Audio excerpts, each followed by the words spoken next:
won't affect Weston. They've cleaned up well. Yeah, if they fix up their defence, which at the moment they're the second best, they have the second best defensive record, and they've done that, but they're not scoring goals, CT, and their main goal scorer at the moment, Scott Pettit, with 6 goals, he's out today. So where are the goals going to come from today, CT?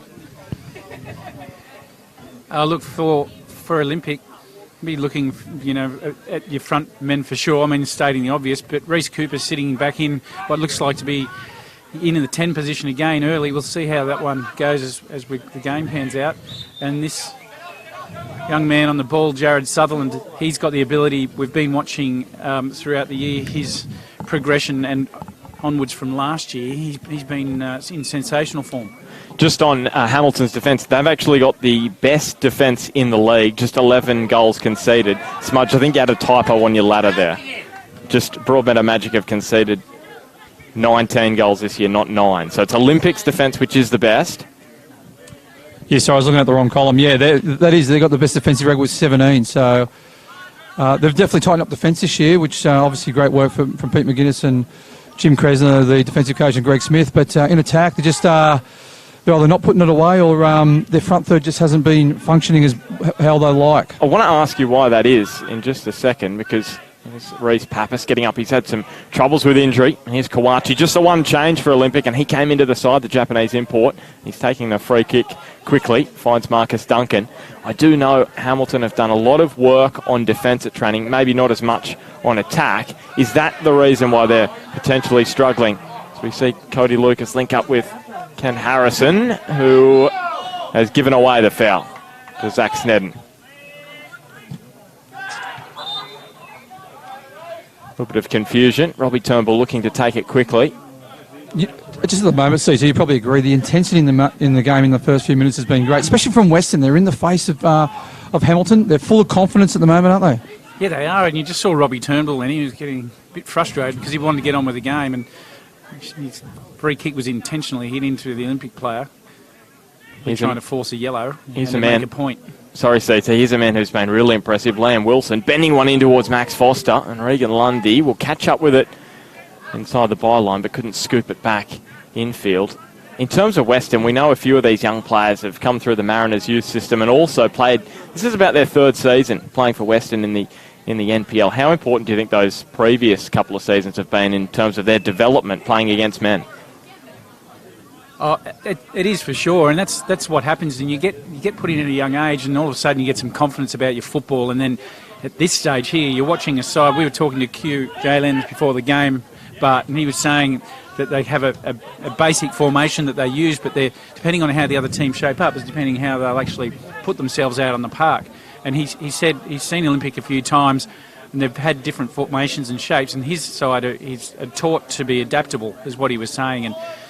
And like I was saying before, Smudge, you can sense a real level of confidence about a group, and having some experience previously sets them up well for this point in their careers. Yeah, just on the number 11 for Weston, Caleb Cox. They reckon he's been outstanding this year. I've had limited viewing of Weston throughout the first half of the year, but they reckon he's been outstanding in playing that number 6 role just in front of the front 4. He looks quite sharp on the ball too. And he scored his first goal in round 8 against Broadmeadow Magic. Came through the Jets youth system. This is his first season back out of that system. He was there from 2015 to 2018. And yeah, I was talking to Q with CT pre-match, and he was pumping up Caleb Cox's tyres, saying he'd been so impressive. He's only 18 years of age, so a bright future ahead for the number 11 out there in the midfield for Weston.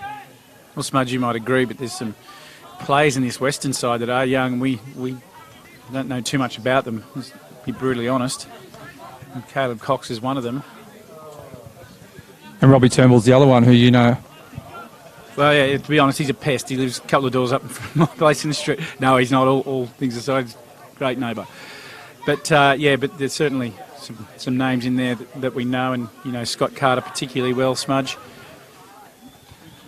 Yeah, he's a very experienced goalkeeper, and he's an outstanding goalkeeper. So with the likes of himself, Robbie Turnbull and Nathan Morris is coming back from injury. They've got some experienced players there, but it's the youth players what I think gives them the enthusiasm. And there's a lot of running in them, isn't there?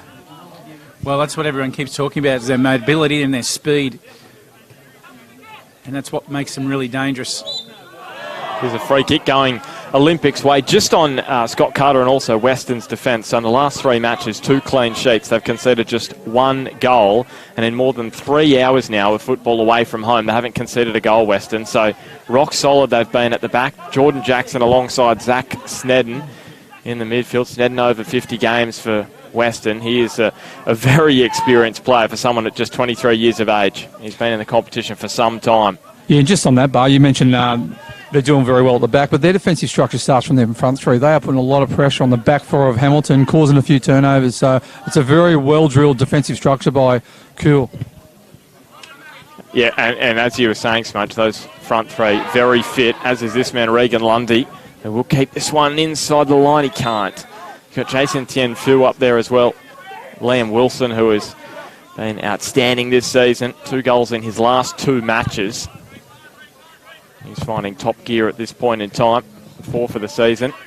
The Dutch striker up front, Tien Phu, 6 goals for the campaign. And Regan Lundy with 4 also. So they don't just have the 1 goal scorer. You've got 3 men there who have scored a few, as Marcus Duncan, which is up over halfway. Does have the run of Kawachi. Uses him. Returns the favour. And then the back heel from Duncan. Not quite on the same wavelength. Yeah, if Duncan had his time again, I think he would have taken the ball with him because he was in the box, wasn't he, CT? He just had to turn and clip it over. They had a few people in the box. Good opportunity for Hamilton. Here's Jared Sutherland on the ball. So diminutive, and he curls this one in, and Ken Harrison, well, he'll wish he had his time over again because he should have buried that. He's been in outstanding form for Hamilton Olympic, and he couldn't quite nod that one under the bar. Well, you're right there, Bart, because you cursed him a couple of minutes ago when you're talking about what such good form he is. That was actually harder to miss, Smudge, than it was to get. And he'll be haunted by that one when he has a good think about it. 3 goals in his last 3 NPL matches for Olympic. In all competitions, he's scored 5 goals in his last 5 since transferring from the Jets youth. And Olympic have found a goal scorer, which maybe they were struggling to find earlier in the season. It was all on the shoulders of Scott Pettit. Jed Hornery just struggling in front of goal this season.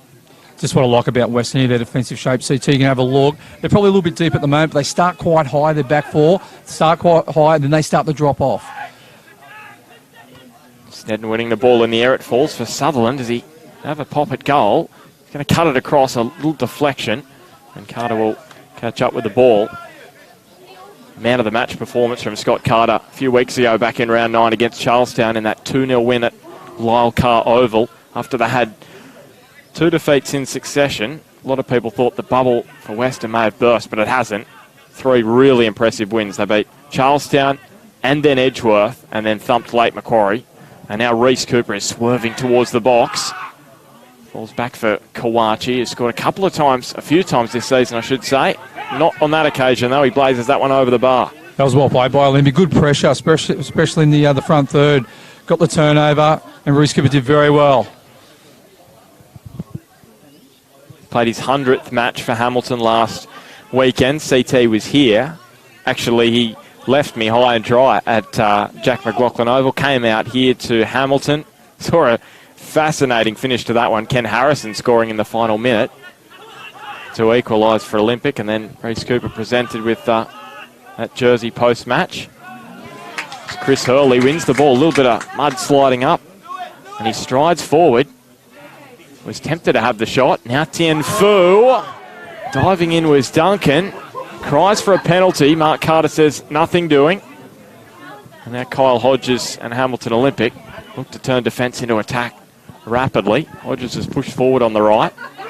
Now Pappas powers the ball between the lines to Jared Sutherland, who's been busy early on. Cody Lucas with the overlapping run. Uses McGuinness instead, but Liam Wilson doing the hard work defensively that Smudge, you were talking about earlier on. Look at Liam Wilson. He got back on the edge of his own 18-yard box, and now he's in the front line again. Defence coming from front to back for Weston. Such a hard-working side, and you can do that when you've got so many young, fit players out there.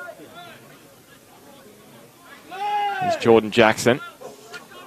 He's been at Weston since 2016 when he moved across from Edgeworth, moved further west. Just looking at these two sides, boys, they're very well matched, aren't they? playing very similar shapes. Defensively, they're lining up very similar. A high line initially, then they drop a little bit deeper, putting a lot of pressure on the back four of either side. It's going to be a very tight game. I think there won't be too many chances in this game. Regan Lundy with a heavy touch as he tried to control it inboard. Yeah, it'll be one of those situations where someone's going to make it a difference. That's a terrific tackle from Jordan Jackson. And do something outstanding to change, because I agree, Smudge, they're looking very similar in the way that they're set and the way that they're attacking and defending. Wilson with the throw, finds Tien Fu. He's going to win his side a throw in. He scored 3 goals in his last 2. Scored a cracking goal against Maitland a few weeks ago. I seen what on Bar about that TV. angle? Yeah. The angle of that strike. That's I actually gave that my goal of the year so far on the Hunter Football podcast last Monday. I thought that was an outstanding strike. I'll tell you what, I'm very impressed with Q's jacket he's wearing on the sideline. That's very impressive. Here's Lundy trying to pick out the near post. Well, Smudge, they're all wearing the same jacket on the bench, the Weston side. They are beauties. When someone gets up and we get them on camera, you'll... they are good. They are high quality. Anyway, we'll come back to those later. So Tyler Warren, at the same end of the ground, he famously tripped over the goals. I don't think we'll ever forget that, CT. I just was reminded by my eldest daughter. She said that when she was 9 years old... Kawachi bends it across. Instead and left it for Scott Carter. Or 10, thereabouts. Tyler Warren dropped our guinea pig and it landed on its head. And it... Oh, no. That was Tyler Warren. Not much changes. How was the guinea pig, CT? It did die. Not that day, but sometime later. I'm not going to blame it on Tyler, but... That poor guinea pig. CT, that's a sad story. Robbie Turnbull. It is. There's Kyle Hodges. And again, boys, they're both ending up very similar, very tight and condensed, which is great defensive structures. I think either side's going to have to do a quick transition. When the other team's going forward, a quick transition before the team can settle in defence, because they're playing very similar, like a game of chess, isn't it, CT? It is. We'll talk about that in a little bit when we get a moment, but how you can actually break them down when it's set like this. At the moment, it looks like there's 2 brick walls that they're both running into. There's been some opportunities, but they're looking both very well organised in defence. So how we break that down. Reece Pappas looks up, and Zach Snedden has been cutting balls out of the air all afternoon.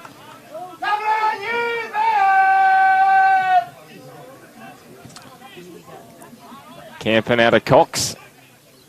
Bears fans getting into this one. I've heard that chant for many years, haven't we, CT? That chant. Yep, that's for sure. That goes back to the old days. Kyle Hodges now dishes it out to Reece Pettit, still waiting for his first goal at Hamilton Olympic. Now Jake McGuinness along the tarmac to Cody Lucas. Speaking of droughts, Hamilton Olympic have won the last 11 straight in this head-to-head against Weston. 11 straight wins. No draws in there. 11 straight wins for Olympic against Weston. Weston's last win back in 2014. Wow, that's amazing.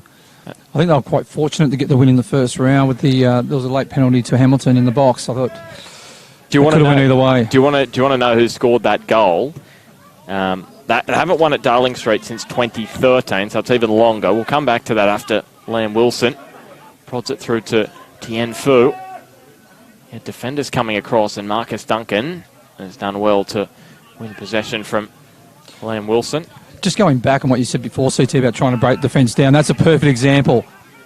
Foster turned and faced around at defenders, played the 1-2. That's what they need to do, just to create a bit of 2v1 situations. Sorry, it was Liam Wilson, sorry. And, as a coach, you're thinking about ways to break them down, but what you really can do from the sideline is pretty difficult, isn't it? But it's more about half-time then, and so summaries...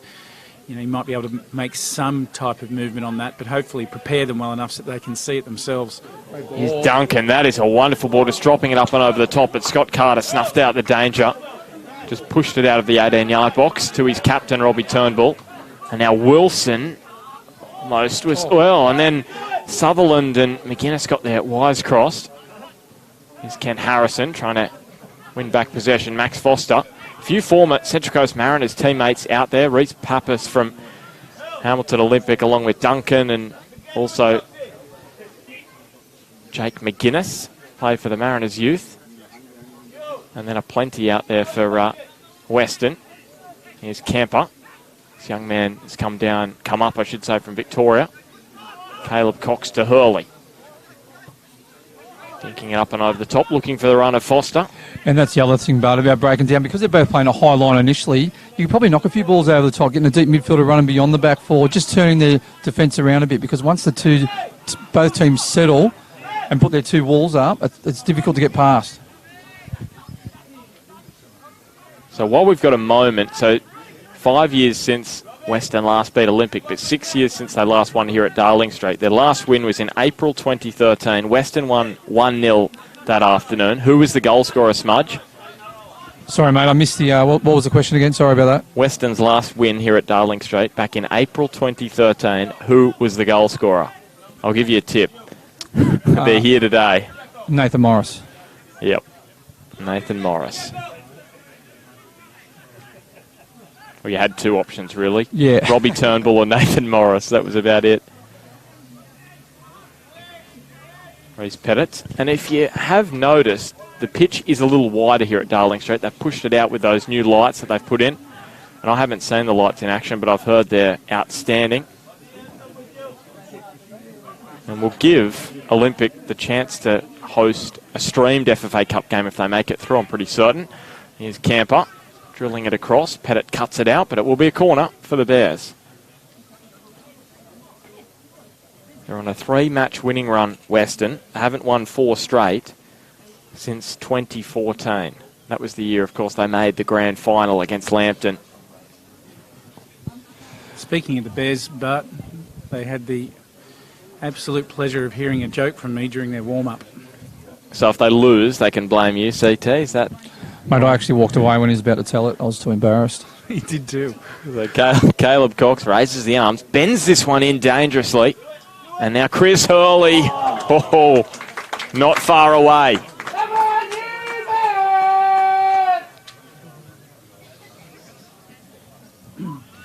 He's getting some good echo with the Come On You Bears, isn't he, CT? Yeah, absolutely. He sure is. I think he's only going to get noisier if they go in front. If I did that twice, I wouldn't be able to speak. My voice would be shot. Saxton again winning the ball in the air. And then lob back downfield. Jordan Jackson cutting it out. And here's Cox. McGuinness just nipping at his heels. And now Snedden trying to slide the pass through in behind Cody Lucas. Couldn't do so. Weston scored just 3 goals in their last 8 matches against the Olympic. That's how dominant Hamilton have been. And again, the work rate of their front three, CT. Lundy putting a lot of pressure on Cody Lucas. And look at this, they've won the ball back. I know they haven't. Well done by Reece Pettit. And then Pappas onto Duncan. Here's Kawachi. Can he cut inside Camper? He can't. And look at this. Smudge, Jason Tianfu, the striker, getting all the way back to do the work for Weston. That's what I mean. The whole team's got defensive duties, Bart, and they do it well. Pappas. And all of a sudden he doesn't have any options there. And he does incredibly well to get away from Hurley. He was running out of options there. Was Reece Pappas. Carter was able to find Cox. Cody Lucas dropping back to cut it out. Hamilton will be playing next weekend in the FFA Cup, taking on the Bangalore Blue Dogs. Weston out of the cup. Here's Sutherland swerving through. And was he taken down illegally? No, he wasn't. Did he take the ball too far there, though? Look, he did. What he did do is he did exceptionally well to get through. He was gliding past defenders there, but he didn't really have a lot of options once he got through the hole. In the end, decided to go on his own. Don't blame him for that, Smudge. Just he was claiming a foul, and potentially quite a few others would too. Yeah, the referee thought the defender got the ball, but he did well, didn't he? He turned, faced him up, and that's what we said about when it's very congested, you want someone to face up, try and play 1-2 in, or take the defenders on. You need to create the 2v1 overlap or ball situation. Well, for the young players who go back and watch that, what he did do particularly well was when he's received the ball, he received it on an angle, so he's already facing his defender, and he was already on the move. Good ball. Set him apart. Pappas saw Carter off his line and decided to take on the strike. Again, not far away from goal. Just on Jared Sutherland, should a teammate there be trying to make a run? Because as you said, CT, there weren't many options for it. I think it was Reece Cooper who peeled out, or Ken Harrison peeled out, I can't remember which one. And he probably had the option to pass it on the left-hand side, but I think he just had the momentum, Jared Sutherland, and it was, probably difficult for him. He has some outstanding ability with his feet, Jared Sutherland. Beating defenders. He's come through the Mariners youth system as well as Jackson. Drops it in front of Caleb Cox. Here's Turnbull. And now Max Foster can catch up with the ball. Cody Lucas has been busy on that left side for Hamilton Olympic. Early with an about face from McGuinness, and then the ball just slides in between Cox and Jackson, which just stymies the momentum for Weston momentarily. Just over, or we're nearing the halfway point of this first half. It's been a fascinating contest. Two sides who play some attractive football. Yeah, two very similar sides, similar in their setup, ACT. And again, you look at the front line of Olympic to their back line, it's about 25 yards, very congested. I think, they could even try and float a ball over the top here. It's working both ways as well. Weston's playing very similar defensive shape. And there's the ball over the top we're talking about. And here is Camper. Feeds in Tien Phu under some pressure from Kawachi. Here's Cox. What are his options? Fires it out towards Foster, but Cody Lucas, he's been rock solid this afternoon. He curls this one up the line. McGuinness with a little bit of a slip and slide, and just gave him a little bit of a tug there, Chris, early. I was going to say, boys, even though they're inexperienced and they're young, they're a very physical side, Weston. Well, they're both putting a lot of pressure on each other, and as you say, look at the distance from the top to the bottom of the park. It's very, very, very tight through the middle. And the ability to stretch them out is going to be key. Hamilton lucky to get away with that there. There were cries about a handball by Jason Tien Phu. Here's Ken Harrison. Goes to ground very, very easily. Good refereeing there from Mark Carter, I thought, not to award the free kick. It's Pappas. Drops it to Harrison, who on the volley is offside.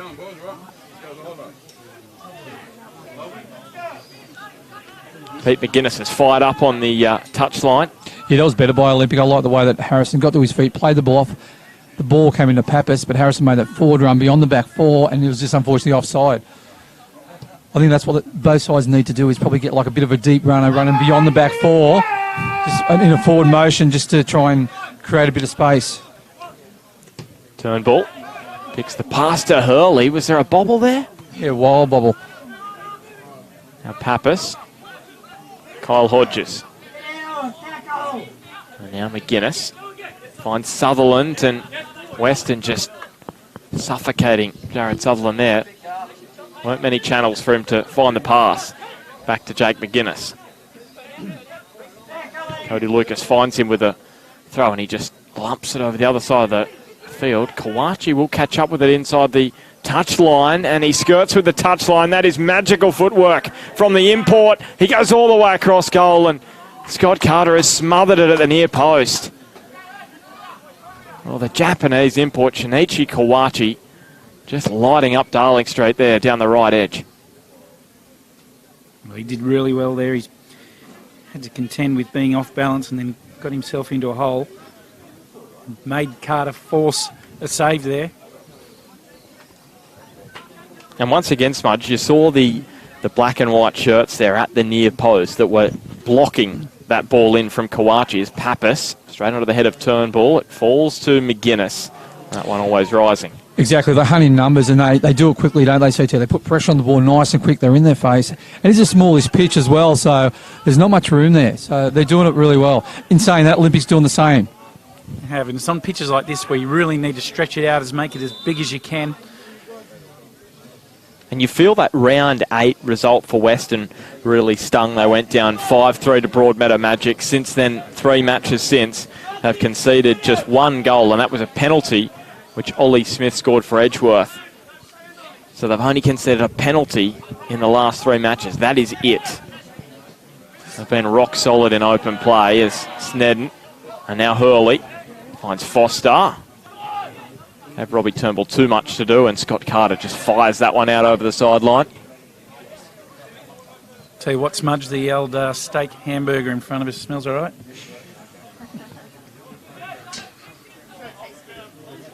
Yeah, I'm sure it does taste good too. We might have to pay a visit at half time. And they also do a wicked schnitty here as well, don't they? Lucas with the throw, and there's Zach Snedden again. He's like a metronome in the air. Pappas. And now Kawachi. Well blocked by Sam Camper. Yeah, again, Sam Camper, great pressure on Kawachi. As the ball was travelling, he was travelling across to shut Kawachi down nice and quick. His twin Jack on the bench. Those two come up from Dandenong City, playing in the NPL Victoria. Both 19 years of age. Jordan Jackson dealing with it inside the box and rolls it out wide here to Lundy. This is where I'd like to see Weston transition a lot quicker, ACT. Because Olympic had numbers forward and they only had a few at the back. If they could transition really quick, that's going to create the space. And that's well defended by Robbie Turnbull. Curls it up the line. Liam Wilson is offside. Well, if he wasn't, there were problems for Olympic. I was just about to say, Smudge, and when they do and they've got numbers high, that might be the time for that ball over the top, which Robbie Turnbull has seen that one and picked it out. And just really quickly, while we're talking about these steak burgers here, Smudge, and the Western Bears, why aren't teddy bears ever hungry? Is this the joke you told the Western Bears pre-match? This is the joke I told them, but why aren't teddy bears ever hungry? Because they're always stuffed. And Smudge, this is what I've had to deal with. This is what I've had to deal with, Smudge, over the last 3 months. When you've been here, what, once in 3 months? About that? Oh, this is my third game. Yeah, we're midway through the second round, Smudge. 4th game might be. Yeah, I think it's about your 4th. 4th. So here's Pettit. And now McGuinness. Ooh. Well, he dives in there and Jackson went to ground. And Mark Carter has blown the whistle. It was a tough call, but he was already down, wasn't he, CT? Legs sort of raised. I think foul was, not too many complaints about that one. Just couldn't quite catch up with the ball, Jake McGuinness. Jackson. Tianfu. Dropping back. And now finding Lundy. You can see Liam Wilson is now playing as that central striker currently. Tianfu just dropping back. Yeah, just on that, I love the... Oh, Ken Harrison, for a moment there, you thought he was going to intercept the ball and go one-on-one with Carter. Duncan delivers towards Sutherland, but Turnbull he's done well. Go himself, and Sutherland does win the ball. Can he cut it across Carter, who goes to ground? The assistant has the flag raised. Are we going to come back for a penalty? No, he's saying goal kick. He's saying goal kick. I will say that was a great save by Scott Carter. He read it really well, didn't he, CT? And his big mitts were too strong. Yeah, he did do really well, and he has got big mitts.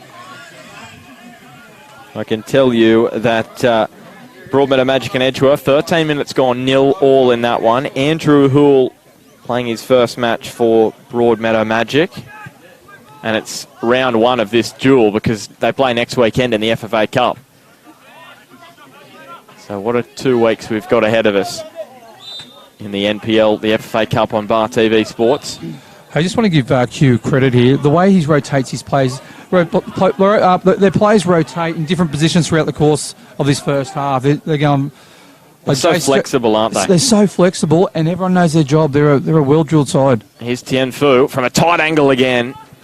Straight into the arms of Tyler Warren. Very good at his near post there. Olympics defence as we say, best in the competition. It's been really good the last 2 weeks, just 1 goal conceded. Tyler Warren with his first clean sheet of the campaign. The other clean sheet he kept, he was actually sent off, so negates the clean sheet, unfortunately, for Tyler.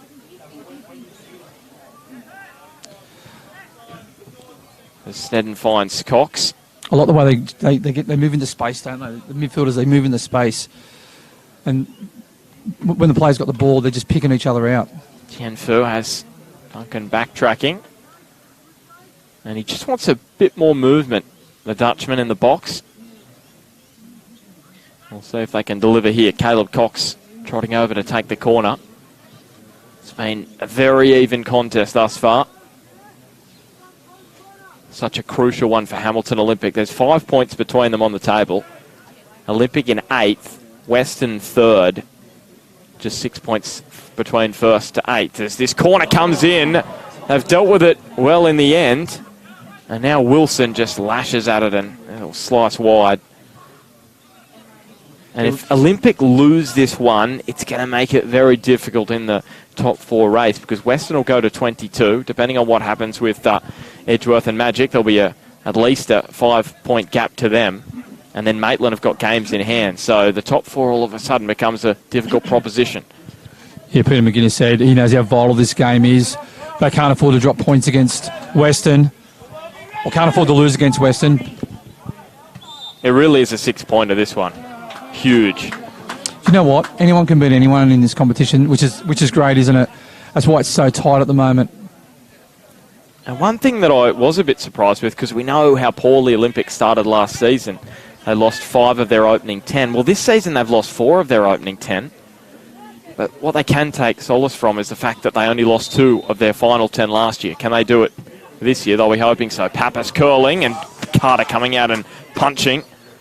But he is off his line, and an opportunity if they had a strike on goal there, Smudge. Here we go, quick transition we were just talking about before. Getting across is Kawachi, just thwarts Tianfu. Now Duncan powered that pass straight into Chris Hurley, but returned with interest. Kawachi under some pressure from Cox. Now Pettits. And a little slip from Jordan Jackson. Problems here for Weston. Cooper across goal. And it's going to be a corner kick. And that slip from Jordan Jackson almost proved costly. Great to see our good mate Tom Shelley joining us today. He said he was really loving the Come On You Bears chant. Good to have Tom watching.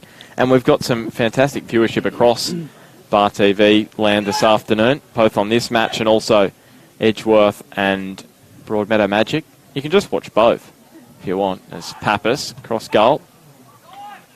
Get one on your phone, one on your computer. Pappas puts it up high and maybe too far, and was.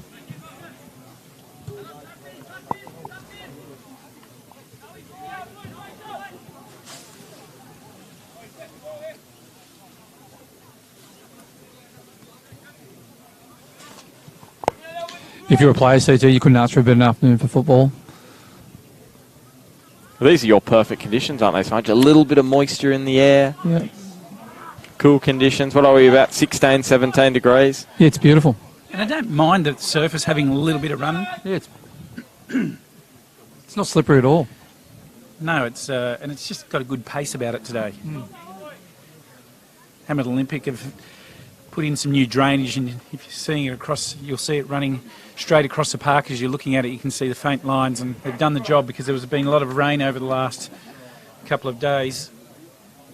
And the fact that they've got this on is a credit to them. Well, it's exciting, the future here for this ground for Hamilton Olympic. They put a lot of work in. The cricket pitch is gone. They put the new lights in, and also the grandstand. There's plans to redevelop it over on this side, the Matt Austin stand. So bright times ahead as Lundy cuts infield away from Cody Lucas. Sutherland smothered it well. Now Foster. Straight onto the head of Marcus Duncan.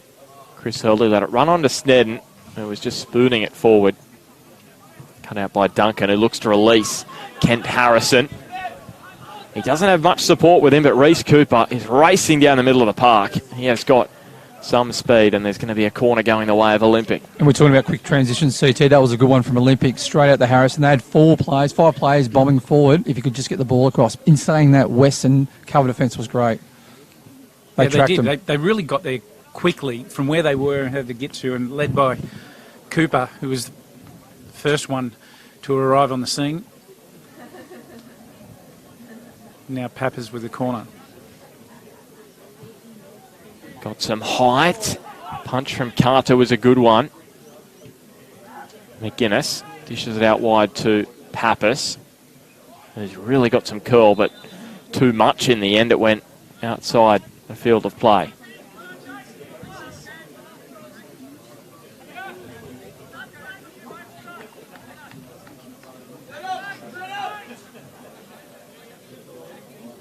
Olympic coming into this one with consecutive matches unbeaten for just the second time this season, and that's been the problem. They've put in a really good performance, and then they've struggled to back it up the week after. How do you arrest that? Can I just go back? I said that was so well played by Weston. They do it all the time. They go to the right, left, full back, the pass in the Cox in the centre part, and then he switches play. Unfortunately, the ball just went too far over Jason's head. But it's good play. Nice switch, nice quick. Yeah, I pretty much watched most of their warm-up, and everything was about pace and precision. It was all about moving the ball and doing everything with a purpose. So these guys, as you say, Smudge, they're very well organised. Yeah. Just on consistency for you two, how do you ensure that you're getting top output every week in, week out? Because I know Olympic, really good performance, and they've struggled to back it up the next week. Oh, we have to set the team some goals and individual goals for some of their players as well.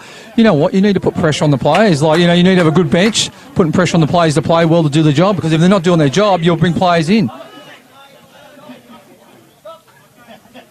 Man City do it perfect. They've got 2 players for every position. I'm not saying we're at that level, but they've got 2 players for every position. If a player's not doing their job, they bring another player in. So that starting 11 stays at that high intensity and quality. And that's the thing as well, keeping those players who are going to be on the bench happy as well if they're not playing. Robbie Turnbull, that is a wonderful ball up and over the top to Jason Tienfu. He's in on goal, and he picks out the top corner. Outstanding from the Dutchman. His 7th of the season. And Weston lead at Hamilton. Well, what a ball there. What a ball there from Robbie Turnbull. Smudge, he saw him, Tienfu, and he saw him ready to go. He's had one look and then picked his... And he just put a little bit of spin on that ball just off the side of his boot slightly to give it the perfect path. One that he'll remember, and a sensational finish to beat Tyler Warren. Had no chance in the end. Absolutely sensational, wasn't it? You know, the thing is, we just spoke about before, the way they switch play, it's nice and quick, and that ball was precision. So 7th of the season, that takes him to equal 2nd in the Golden Boot race. Braden Crowley with 9, and then James Vigili from Magic, Joel Wood from Maitland, and now Jason Tienfu, the Dutchman, with 7 as well. As Jared Sutherland swerves away from Turnbull. Still going Sutherland. He keeps his footing in the end, and now he wins the free kick, and he deserves it after that run. And Mark Carter is going to hand a yellow card out to Robbie Turnbull. Gave him a little too much lip.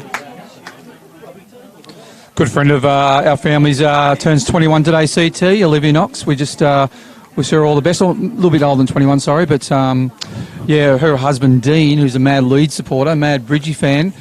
Obviously, Leeds didn't move up to the Premiership this year. But, yeah, he's one of Bar TV's favourite fans. You're trying to rub it into Leeds fans, are you, Smudge? He is, and happy birthday, Liv. This one, very, very interesting. Pappas over the ball. It's very, very gettable from here. His situation is he's got to pick a spot and hit it. We've seen him do it before, and he wasn't far away, Reece Pappas. It's just one of those ones where you're close, just a little bit too close, Smudge. I agree. I thought he was just a tad close. You come back another yard or two. Looks like there's something wrong with Jared Sutherland here.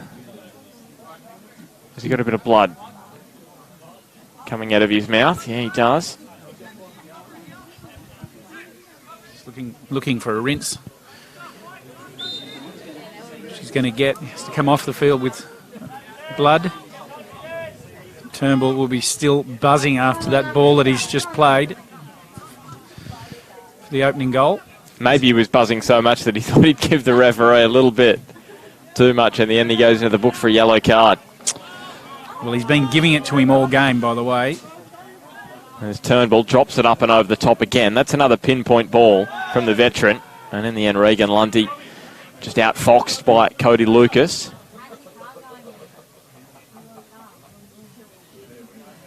Just stats on Hamilton. When they have conceded the first goal, they've won 2 of 6 matches this year. Weston, when they've scored first, they've won 6 of 8. So those stats not conclusive at all. Tien Fu. You know what? I like the way. Sorry, Bart. I like the way Tien Fu pulled off, came off his defender, had a bit of space, turned. His touch was just a little bit heavy, but he did very well. Just the way he pulled away from his defender. He looks very dangerous on the ball, doesn't he? Tien Fu. Well, Weston have just unlocked some space down the left. Cox hooks it back to Tien Fu.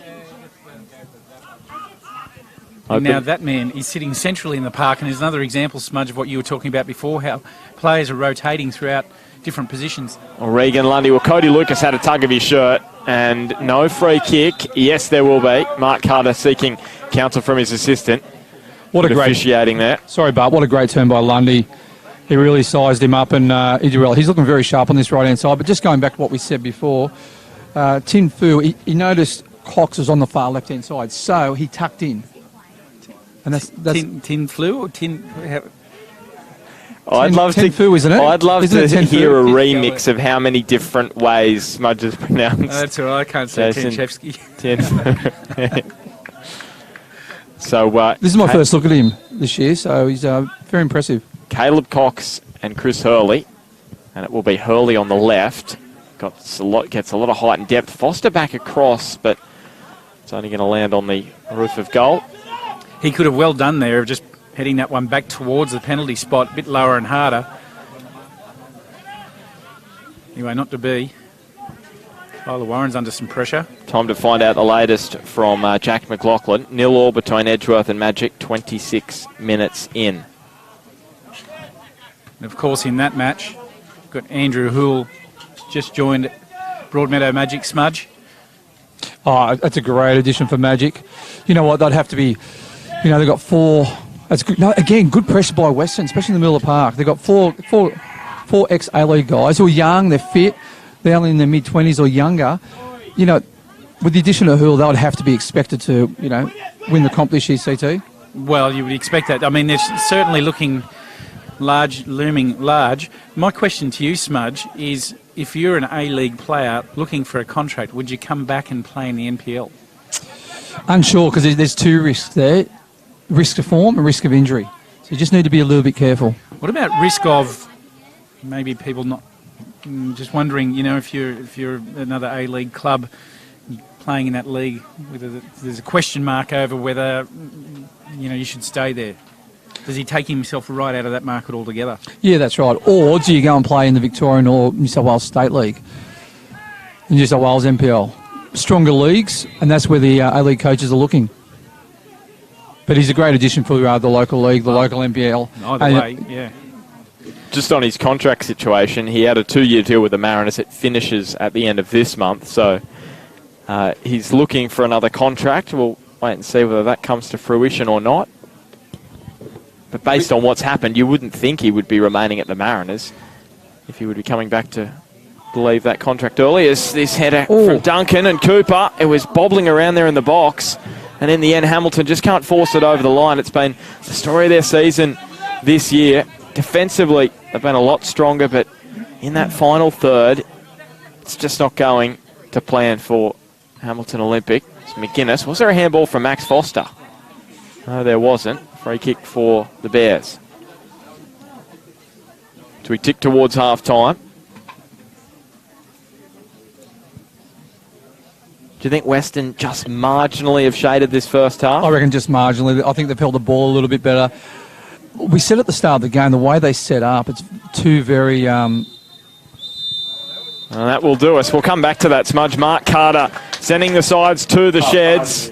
And it was a very good start from both sides. Chances at either end, but it was Jason Tienfu after a wonderful ball up and over the top from right to left from Robbie Turnbull, who sent the Dutchman away. He curled it into the top corner, his 7th of the season, and it means at half-time at Darling Street, it's Hamilton Olympic 0, Weston Bears 1, remembering that Hamilton have won the last 11 against Weston. Is it about to end this afternoon? We'll wait and see, but Smudge, just on that first half, we were talking about how we thought Weston just shaded it. Yeah, I thought they just shaded Hamilton. I think both sides defensively are set up really well. And we said at the start, there's not going to be too many chances. There's going to be a bit of brilliance to get over the line or create something or score a goal. And like we said, a quick transition like Robbie Turnbull did. And it was a great finish, wasn't it? Yeah, and on that point, both teams playing very well defensively. So in that, just that point about, a 1 point of difference, Robbie Turnbull was that person that made something pretty special happen, because that ball he played was pretty special. Yeah, I think Hugh will be very happy at half-time. I think defensive set-up, they've limited Hamilton to just a few chances. I think McGuinness defensively would be very happy as well. They've limited Weston to only just a handful of half chances as well. They are down 1-0 at half-time. I think they need to just change it up in that front third a little bit. Either trying to transition a little bit quicker, getting plays turning like Sutherland did in the first half, taking players on, creating a 1-2. Probably Ken Harrison dropping off the back four a little bit into space, into those pockets. So one of the defenders has to come with him, which creates holes in behind. So there's a few things we could work on. Yeah, and the other thing is for Weston, just like Olympic are doing, they're sitting very, very high, so that ball over the top is on. So if they can get that timed right, just as Robbie Turnbull had done with Tienfu, then that's some consideration that McGuinness may have. He'll be a little bit frustrated that they're behind because this game means so much, but in the end, they've got plenty to play for in the second half with reason to think they can get the job done. You two boys just want to do your own half-time show. We could do that one week, I think. All right, we'll take a break. We'll be back in probably about 5 minutes, I'd say. Second half, it's Weston leading Hamilton Olympic by a goal to 0. Looking to sell or rent your home? Call Sam Schusens at Harcourts. For an obligation free.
And welcome back to Darling Straight Oval for round 12 of the NPL Northern New South Wales. It's Hamilton Olympic hosting Weston Bears. Hamilton 8th on the table. They need 3 points this afternoon. They cannot drop 3 points to the Bears, who currently sit 3rd on the table. There's 5 points between them. If the score remains the same, it'll be an 8-point gap, and Hamilton will face a real uphill task if they are to make the top 4 in this 11-team competition, which is so tight, just 6 points separate 1st from 8th. So Hamilton with the work to do in the second half. Reece Cooper with the ball in the centre circle, ready to go. Mark Carter, our referee. And it will be Olympic from left to right to start off this second half. Last week they were down 1-0 early on against Valentine. They fought back to snatch a point late via Ken Harrison. Could they do something similar this afternoon? We'll have to wait and see. Reece Pappas back to Marcus Duncan. Boys, what's the answer? What's the silver bullet for Hamilton Olympic in their second half? Is there one? There could well be, and that's what Peter McGuinness will be hoping for, because they have a lot to lose in this game in terms of the position on the ladder. Like what we were talking about earlier, Smudge, about getting some balls in over the back of a high defending backline of Weston. Seems the only real possibility of getting anything through at the moment. And then Carter has been in great form in the first half, delivering when needed to. So, look, it's highly within Hamilton's reach here, but they've got some work to do to get through this defence of Weston, who are looking very, very organised. Yeah, I think they just need to change it up a little bit. I like to see Ken Harrison just pull back a bit, come into the pockets just either side of the front four, just in front of Robbie Turnbull, and that will force Robbie Turnbull to come forward and mark him, which will create space for Reece Cooper to run him beyond. Free kick going the way of Weston. Also, a few balls over the top. Reece Cooper making that forward run beyond the back four, just turning him around, just changing up just a little bit in that front third. Thing is, for the balls over the top for Cooper, he's in a great position because he's coming from deep. He's sitting in like a number 10 role, in other words, behind the striker, or strikers, in this case striker, and he's got that ability to run from deep, so he times his run, stays on side and gets balls in over the top. Here's some space in the midfield. Yeah, for Jake McGuinness, I should say Pappas, just to lob that one up and over the top. And now Ken Harrison has Robbie Turnbull backtracking.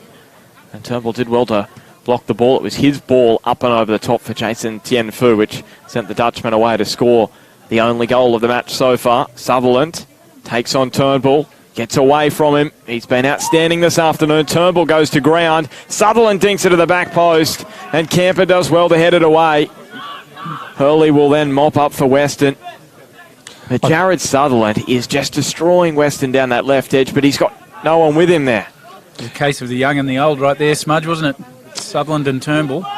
Yeah, you don't see Robbie Turnbull being tied inside out, do you? But that time, Jared Sutherland did well. And he put him on his backside as well, didn't he?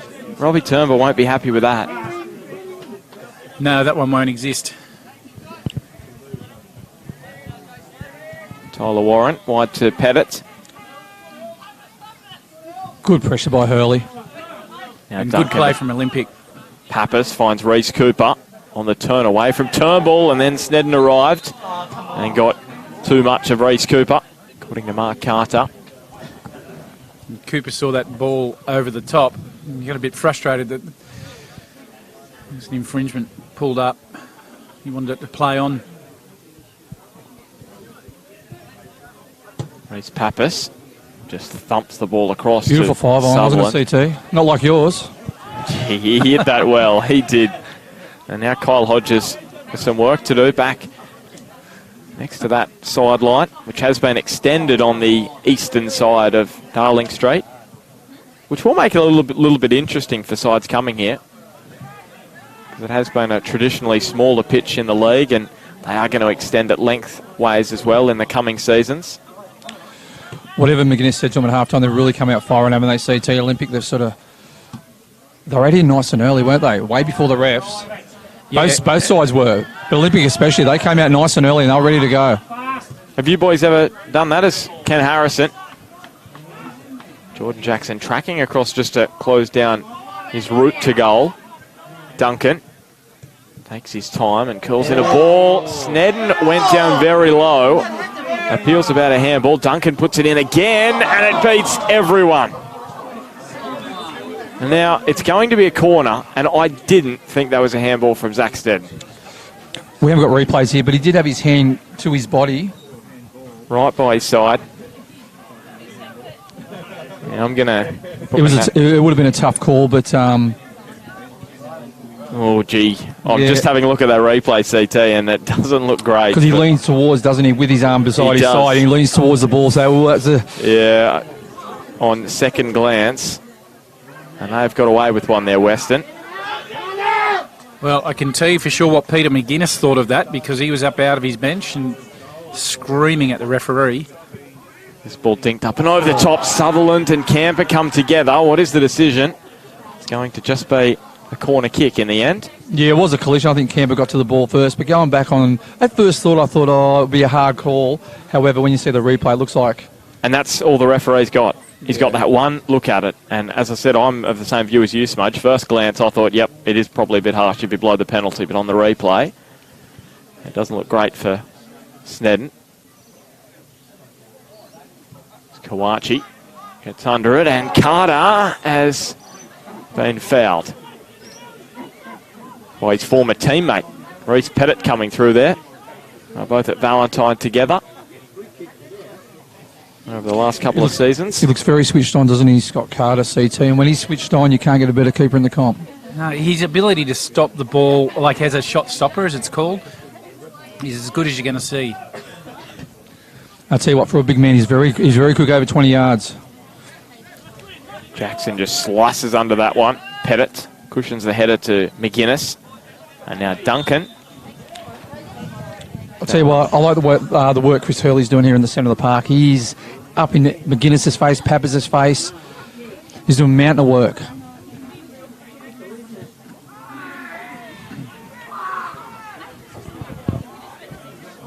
Kyle Hodges backtracking. Turn from McGuinness.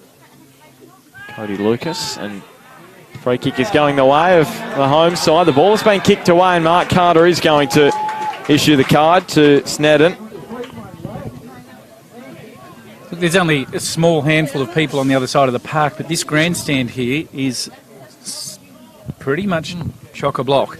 It's great to see people out Sunday afternoon enjoying their local football. And it's terrific for an afternoon where there hasn't been any earlier matches, no 18s or 20s. It's all curled in across goal.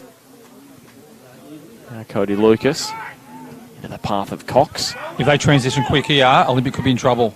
Over on the left, Liam Wilson has no one in front of him. Can Lundy find him? He couldn't. Tianfu fired on goal. If he got it on target, there were problems because Tyler Warren was off his line. I'll tell you, Lundy could have played that a little bit earlier. If he played it in earlier, Wilson was on goal. Yeah, and Kyle Hodges did exactly what he had to there, was get in between. Smart play by Hodges, wasn't it? The man playing the ball and the guy going to receive it, he knew exactly where he was, and that is very, very good play from the captain. Just one other match this afternoon in the NPL, Northern New South Wales. Broadmeadow Magic against Edgeworth. It's 0-0 at half-time in that one. That one 15 minutes behind this clash this afternoon. Cody Lucas gets a toe in. Yeah, from all reports from that match, it's very tight at the moment. Obviously, 0-0. Snedden, and now Tianfu. And, well, he almost did incredibly well to keep that one in. There's Duncan. Here's Cooper. And Chris Hurley wins back the ball for Weston. And Hamilton have had some opportunities early in this second half. They just haven't taken them. Jared Sutherland darting down the left, and also that ball across from Duncan, which beat everyone over the byline in the end. The ball was just waiting to be caressed into the back of the net. Tianfu looks up. As Duncan backtracking, he looks up and sees Liam Wilson. And Kyle Hodges, and it fell for Cox. Kyle Hodges on the stretch, straining the groin muscles. And full credit to Cox. He's the one who sort of set that play up deep just in front of the back four. And he's made the run forward and had a shot on the 18-yard box. Great run. But I will say, as you know, CT, I love my width. Weston play with nice width. No comment? You're whispering it, Smudge. It's like you don't want to let the secret out of the bag. That's it's like, don't let anyone know. I like width. I was wondering why you were whispering it to me. It's like we're on the sidelines or something. And Max Foster cutting the ball out in front of Sutherland. Lundy dishes it back to Foster, and then Wilson. One-touch football. Wonderful from Weston, and Cody Lucas says, I'll just thump that one over the line. Give us some time to have a breather. Been impressed with Weston, the way they hold the ball, knock the ball around, short passes, long passes. All can play. And you're talking about the width. Tien Fu is a man that's providing that for them, and he's so dangerous, just like Sutherland does for Olympic on the other side. Well, Reece Cooper, he was able just to profit. The question is, can Hamilton make Weston pay here for this error? Reece Cooper slips over. And that's been the story of their season thus far, Hamilton. But then again, 4 Western players were putting pressure on Reece Cooper, weren't they? And Scott Carter coming forward. Very desperate defence. The timing, or the angle and timing of that run from Reece Cooper was just a high standard. Speaking of pressure, there was pressure from Reece Cooper on Carter, and he's given the ball away. And here is Reece Cooper for the tap-in. We're all locked up. And Reece Cooper has his second of the campaign, and probably his most important thus far. And it all came from his pressure on Scott Carter. That's what it came from. He set it up with the pressure, and he finished it off. Super stuff. Sutherland again, weaving magic through the box, creating opportunity, cuts it back. Cooper perfectly positioned, made absolutely no mistake, side foot into the back of the net on his 101st first grade game for Hamilton Olympic. And must be just a sigh of relief from McGuinness. Because as you say, Smudge, whatever he said at half-time, they've come out buzzing. And now they'd love to go on with it. Yeah, they've definitely come out with more intensity, haven't they? They did have intensity in the first half, especially the first 5-10 minutes of this second half. They're really putting pressure on Weston. But that's been Weston's first mistake, and it's created a goal. And look at the confidence here now. Hamilton Olympic just oozing confidence currently with McGuinness curling it in. Cooper's there again, and Kawachi couldn't catch up with it, but it will be a corner. The men in blue are coming at Weston right now. They've got all the momentum and all the energy. So Kawachi doesn't have the quality on this ball in. That's not a bad ball, and Pettit hits the post. Can they scramble it across the line? They can't. Oh, what a moment that would have been for Reece Pettit. His first goal for Olympic at the mercy there. Denied by the post. And this match has just come alive all of a sudden. Weston down the other end of the ground through Tien Fu, which is keeping him at bay. And look at the enthusiasm from Weston here. One of their players is down, but they're pushing forward to score a goal. And he's in pain as well. I think it's Zach Snedden. Yeah. It is Zach Snedden, and he's in pain. And you're right, Smudge. They've just gone on with it. That's right. They never kick the ball out. Want the player to be have a bit of a check-up, but full credit to him. Well, this would be a huge blow because he has been imperious this afternoon, Zach Snedden. A big part in their defence, which has conceded just 2 goals in the last almost 4 completed matches. He's not only been good this season, but in previous seasons as well, and it would be a big blow if they were to lose him. He used to play with his dad, Smudge, Steve Snedden, and know where he comes from, this young man, and he's high quality, so we don't want to see him go off the park.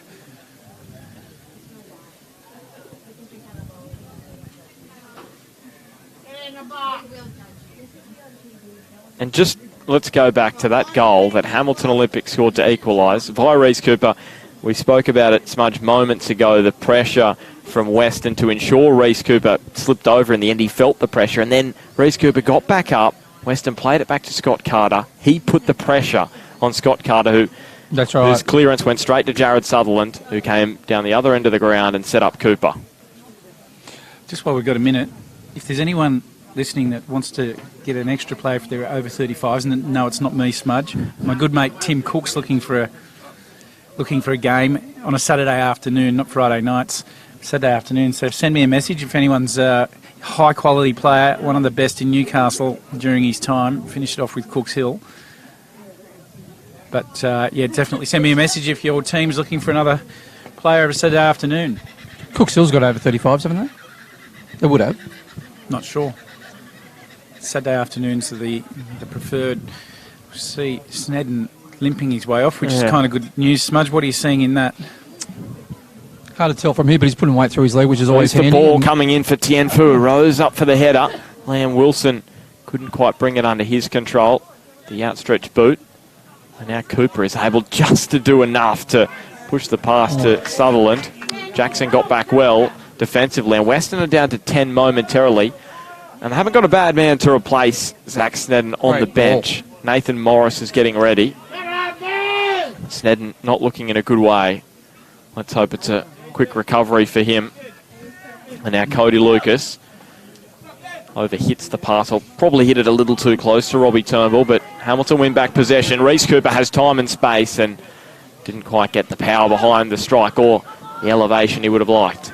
I think Q's getting a bit frustrated here. They need to make a decision if Zach's going on. He's going back on. I think he'll run that out. It's probably just a bit of a stinger in his leg, but still running a bit gingerly, isn't he? He is, and he was down for a long time, which is not in his nature. If he's not genuinely hurt, he's not going to stay down.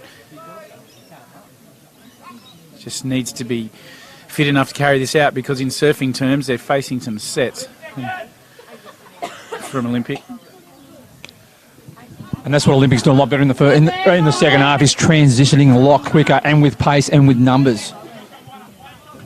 Here it's Snedden.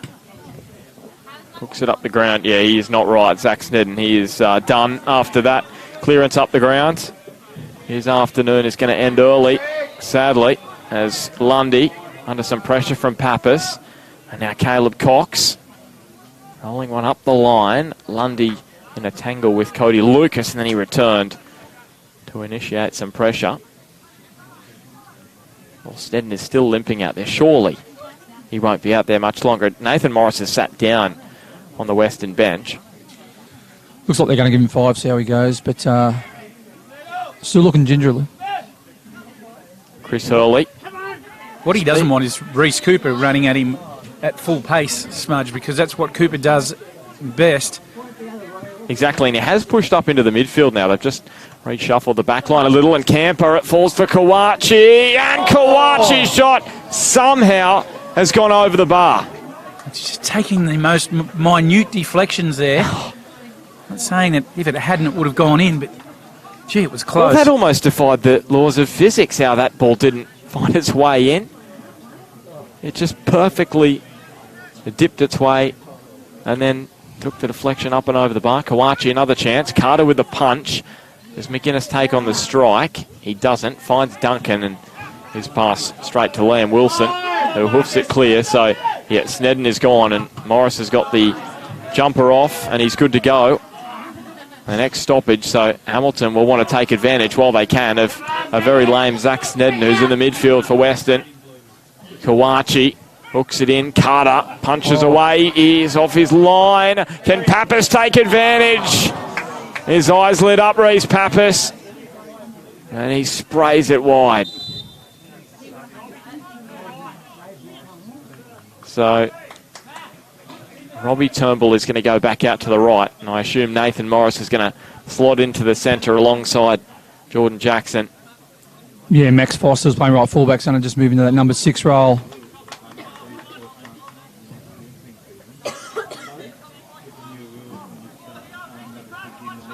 Well, let's hope the injury isn't too serious. What are you thinking, Smudge? What's your diagnosis from up here? I'm not sure what he's pointing, if it's his knee, it could be medial, I'm not quite sure. I didn't see really the challenge clearly enough, but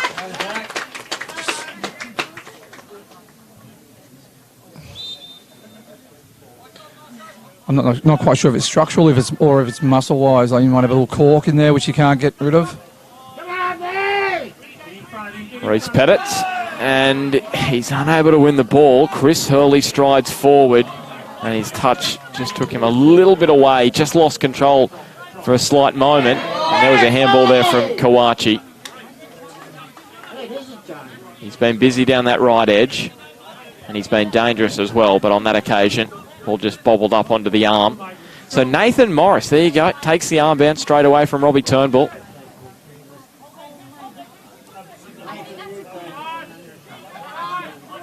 Well, that shows you a lot about the respect between those two Western veterans.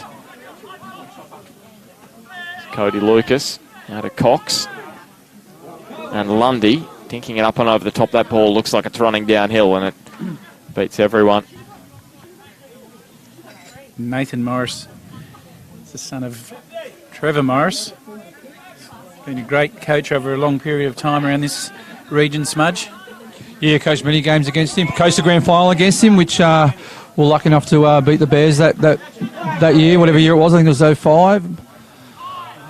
And a great bloke as well. Funny man. Great ball. And now Liam Wilson is bearing down on goal. Little slip and fall. Kyle Hodges gets back up, but Wilson rises as well. And he just pushes it wide. Great strike on goal, and Tyler Warren full stretch. I think he might have had that one covered. But either way, what an opportunity there for Weston. And again, we spoke in the first half. The build-up was quite slow. There wasn't any quick transitions. Both sides are doing quick transitions, and now there's starting to become a few chances either way. Which makes it a lot of fun to watch. And Liam Wilson was looking for goals in 3 consecutive matches with that strike. He did score against Hamilton Olympic in that opening round defeat. Scott Pettit, the other goal scorer, along with Shinichi Kawachi. Scott Pettit out of the side this afternoon with a neck injury. Pettit dinking forward. He was searching for Kent Harrison.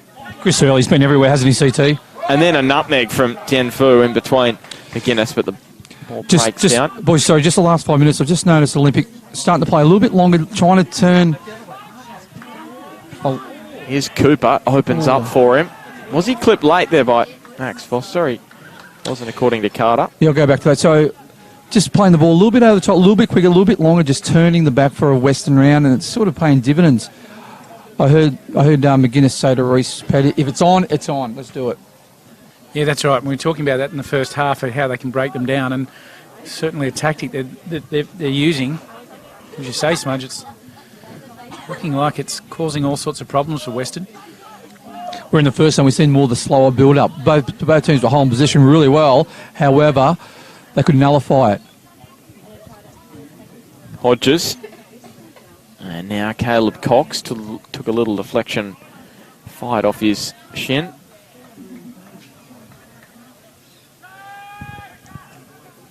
So Lundy, this time trying to put the moves on Jared Sutherland, who's been so dangerous this afternoon. That ball across well, cut out by Duncan. Then Foster diving in and sliding the pass to Camper. Tien Fu, the goal scorer for Weston. His 7th of the season. He scored in the first half, and now he bends across, trying to turn provider. And Caleb Cox brought it down well, and Tyler Warren solid at the near post. The other thing I like about Western, you probably agree, CT, is they get numbers in the box. Their midfielders, they charge in the box, don't they? They do, and the other thing I'm impressed about is they don't get there too early. They're just timing their runs in and making sure that they're not arriving too early. Hurley to Tien Fu. And he fires this one across goal. Maybe a little too heavy. Too much pace behind it.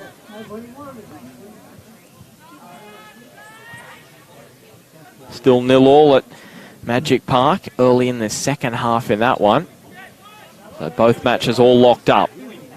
Kent Harrison has Nathan Morris, the substitute backtracking. Reece Pappas has some time to pick his spot. Not enough power to trouble Scott Carter.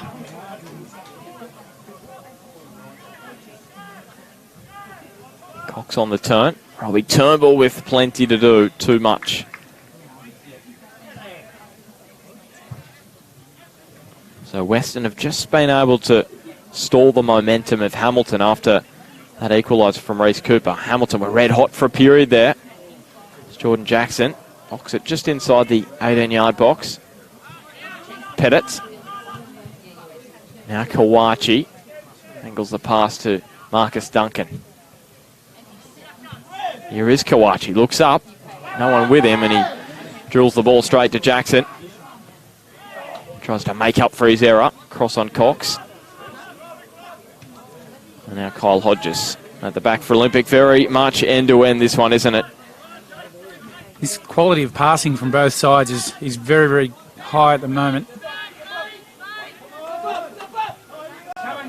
Remembering that coming into this one, Hamilton Olympic have won their last 11 consecutive matches against Weston. That's dating back to 2014.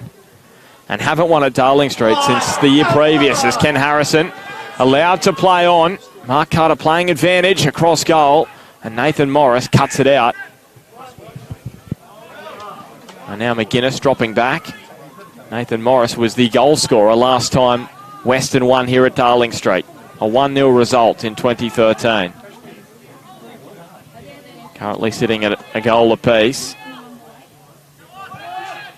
Tien Fu rides the challenge of Duncan. And then sees the speed of Regan Lundy down the right for Weston. Chris Lundy and Caleb Cox also making the run. It's dazzling footwork from Lundy. Here is Hurley, and it's a penalty. Tyler Warren dove in. And Weston will go to the spot.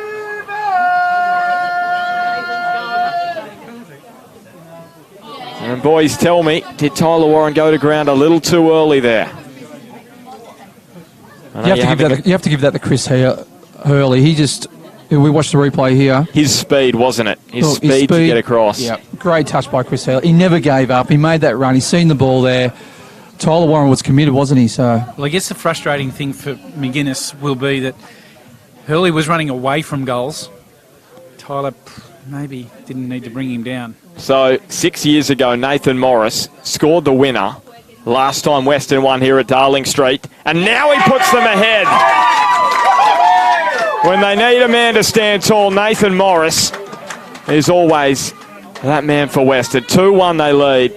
He is an outstanding figure for that club, a legend.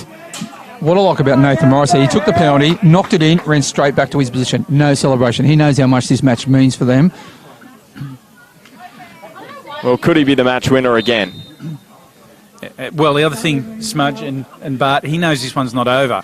That's why he's just keeping his head. There's no use for celebrations when Olympic have been just putting wave after wave in attack. He knows his afternoon's not done.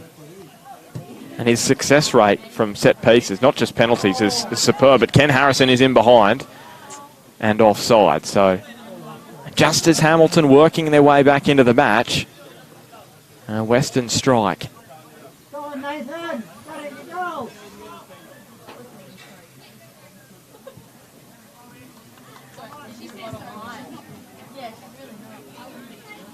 It makes it all the more difficult for Olympic, knowing they really can't lose this one. A draw they could deal with. They really want the 3 points, but a draw they could deal with. 3 points going the way of Weston in the race for the 4. It makes it really difficult as Tien Fu out-muscled by Marcus Duncan. Well defended, wasn't a CT by Marcus Duncan. He did well. Yeah, he just did well not to push. He just bodies, shoulders come together and let the ball run out. Well, Jackson Burston is just getting ready for Weston. And Ken Harrison is the first man to the ball. He has Kawachi in the middle. Nathan Morris standing tall there. And we know how superb Zach Snedden was in this match, but if you wanted one man to replace him, if he got injured, as he did this afternoon, you'd be picking Nathan Morris.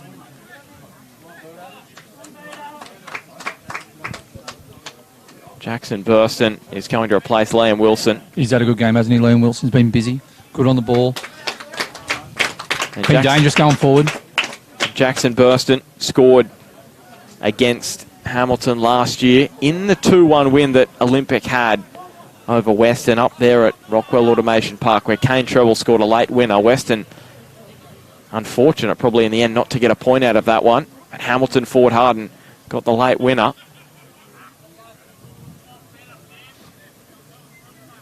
Kane Treble, interestingly enough, is on the bench for Hamilton this afternoon.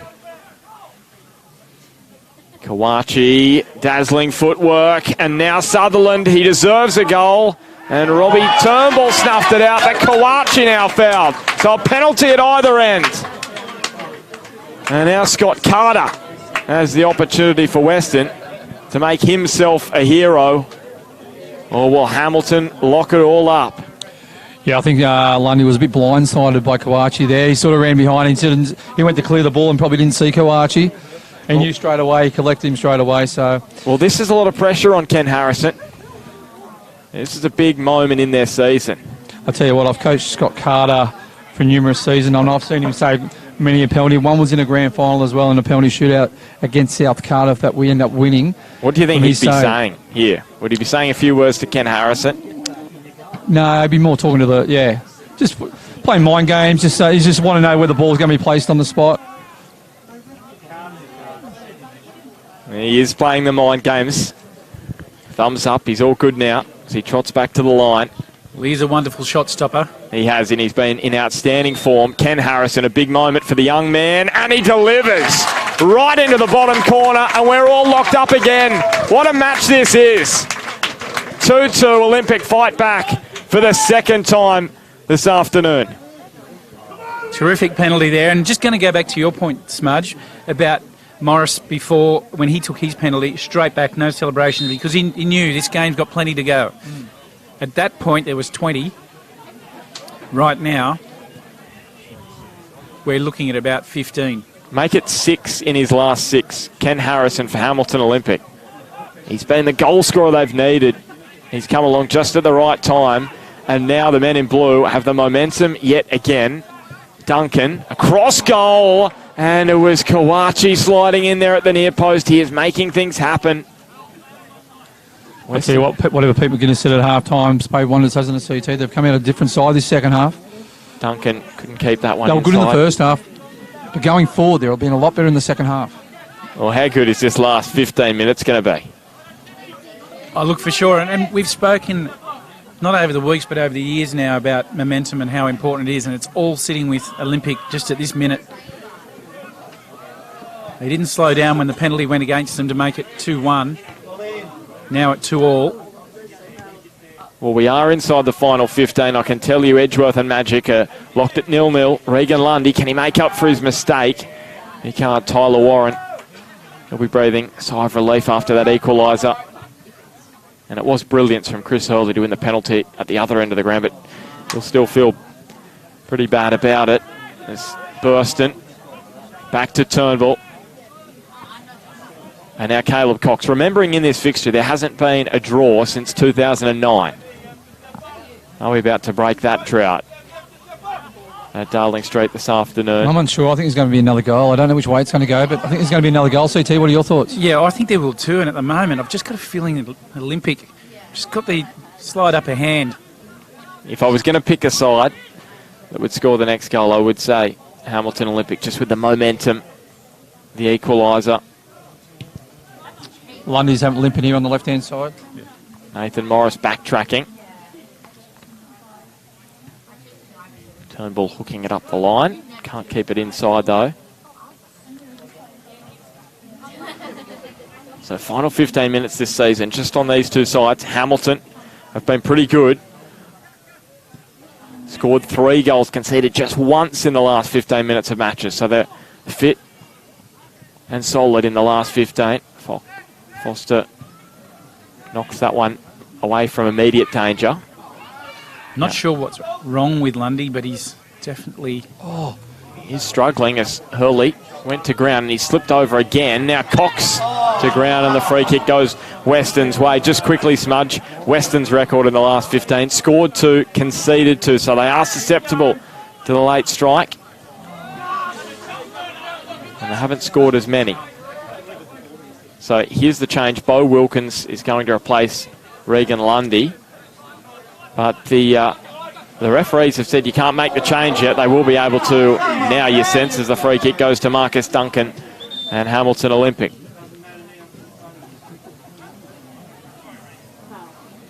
He's had another good game, hasn't he? Lundy, he's been superb. He's been busy. Looked dangerous going forward, hasn't he, CT? Just so, as you say, he's very, very quick and elusive. He's good with his feet, causing all sorts of problems for the Olympic defence. But also his defensive duties. They work hard. The whole team works hard in defence. They're so well organised and structured, and full credit goes to Q here.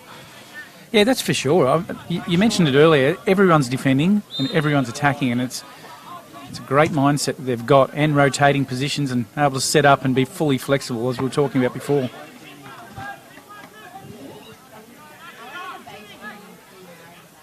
So here come Olympic. Duncan and Kawachi. And now Ken Harrison with his back to goal. He swivel and turn. Couldn't find a pass through Camper. But Olympic with the foot on the throat at the moment. Cody Lucas stinking it high, and Carter will take those every day of the week. Had Sutherland on his left there, which may have been an option for him to take. Got some power behind it. Now Weston with a chance through Jackson Burston. Curling towards Tien Fu. Pettit's header was okay, but Hurley returns. And the ball is going to skim back to Burston. And Kyle Hodges is able to scoop it away. And then Reece Pappas on the turn for Olympic. Can they go quickly here? He tried, but the pass misguided in the end. The degree of difficulty was high. And here he is. Kane Treble is going to come onto the park, remembering he won Hamilton the match last year in round 11 up at Weston in the 84th minute. He scored the winner to make it 2-1 with his first goal in the NPL. And Kent Harrison, who scored the equaliser from the penalty spot, leaves the park. And just on Ken Harrison, he's had a solid game, hasn't he, CT?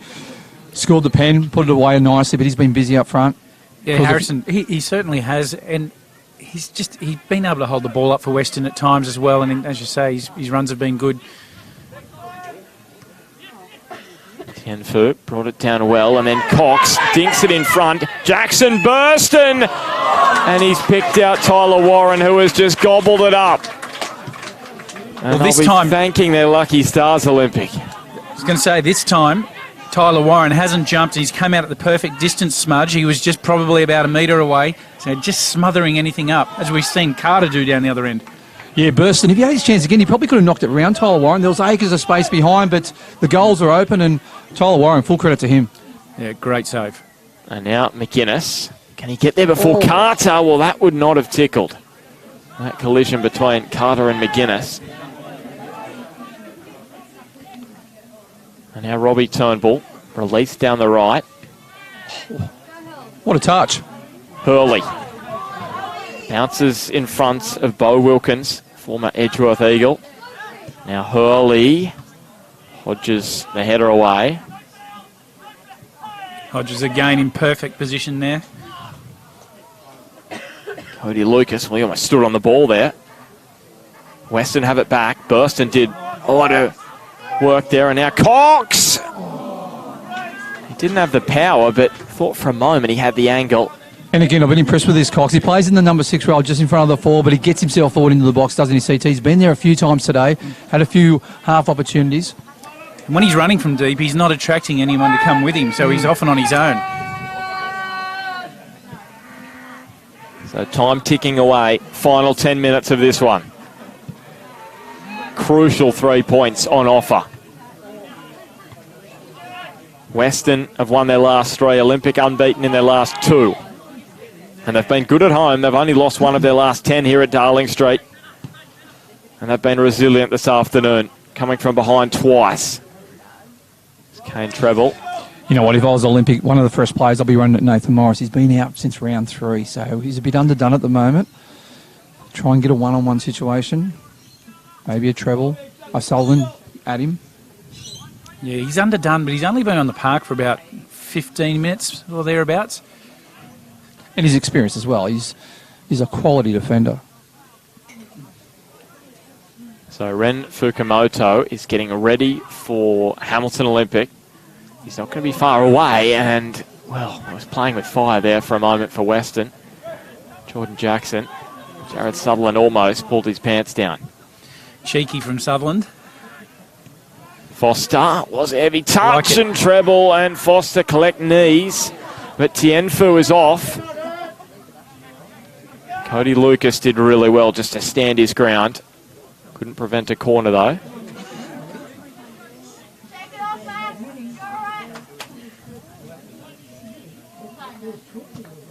Chris Hurley. I must say, boys, over the course of the game, I think at the moment at 2-2 probably is a true reflection. Yeah, I second that, Smudge. I 100% agree. It's been that even, this contest.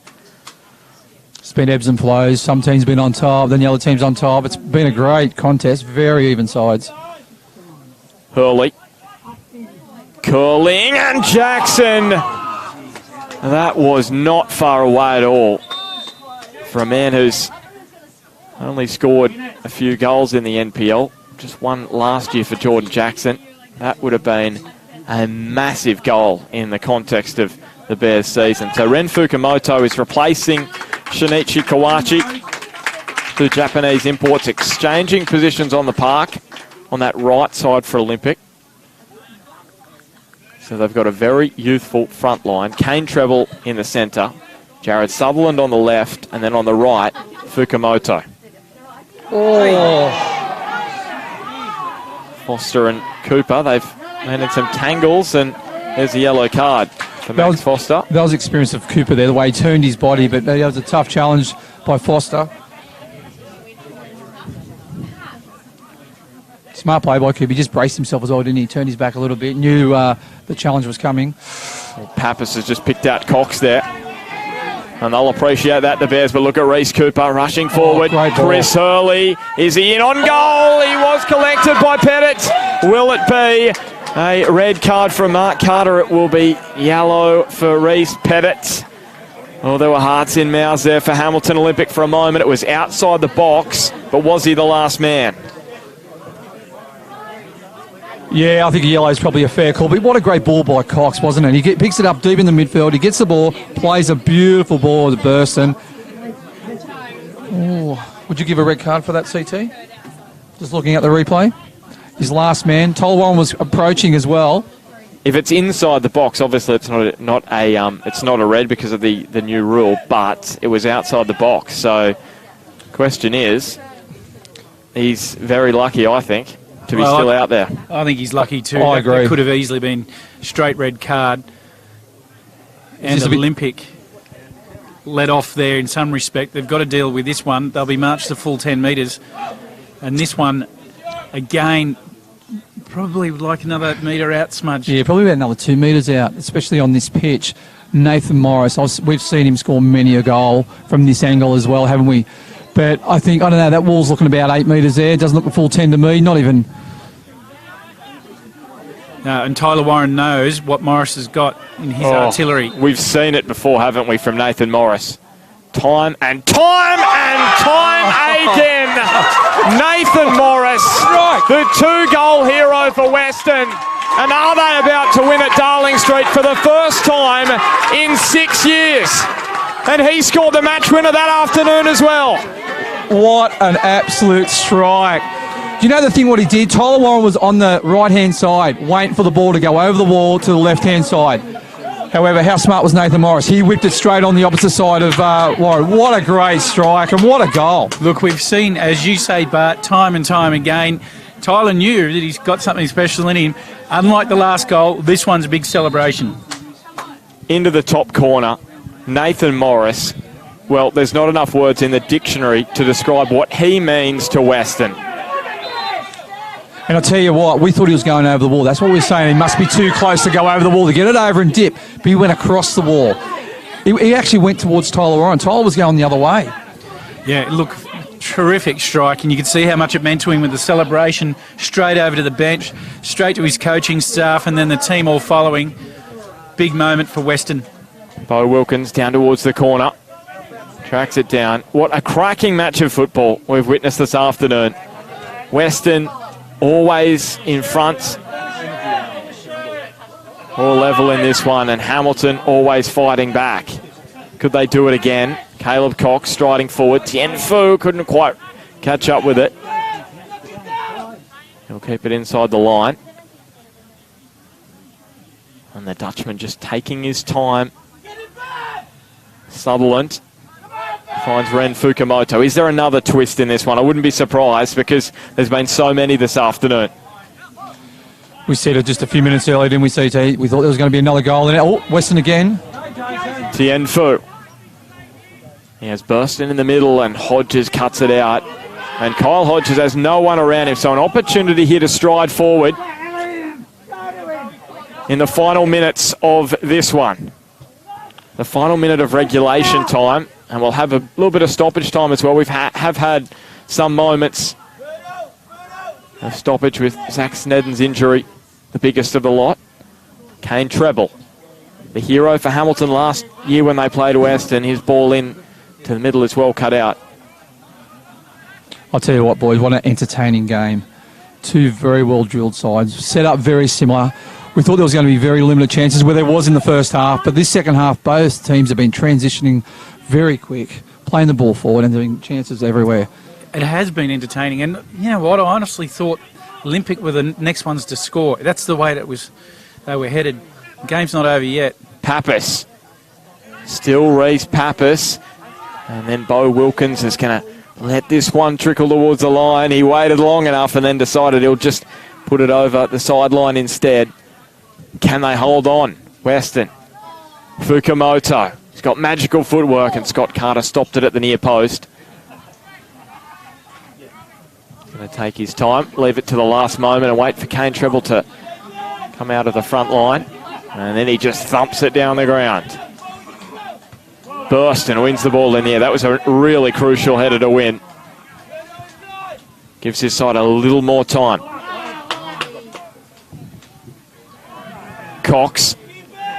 He's been good, hasn't he, CT Cox? He just somehow, for such a young player, he's such a smart player, and he always finds space, doesn't he? He only has 2 touches.